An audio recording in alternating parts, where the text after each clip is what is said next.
चार पटी चारों महिरा मचिया के जमगुर धरेरी पार जुरा भीरा तरी वो तुर मोर चट के भीरा तरी हारे हाय हाय भीरा तरी वो तुर मोर चट के भीरा तरी हारे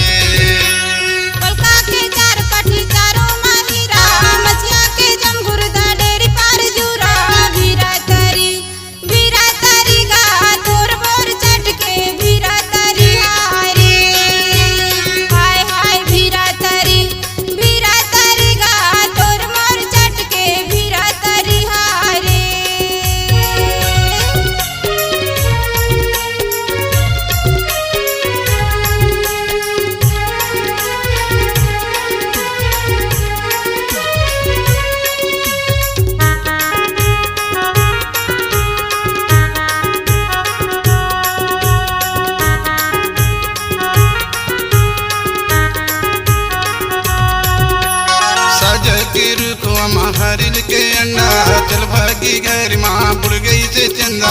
भीरा तरी वो तुर मोर चट के भीरा तरी हारे हाय हाय भीरा तरी वो तुर मोर चट के भीरा तरी हारे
के चार पटी चारों महिरा मचिया के जमगुर डेरी पार जुरा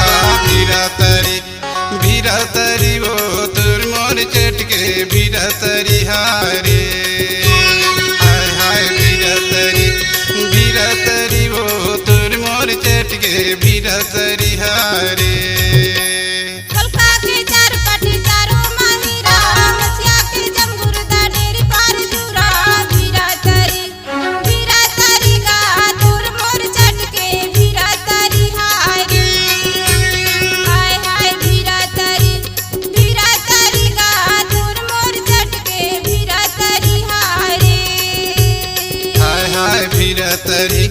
भीरा तरी वो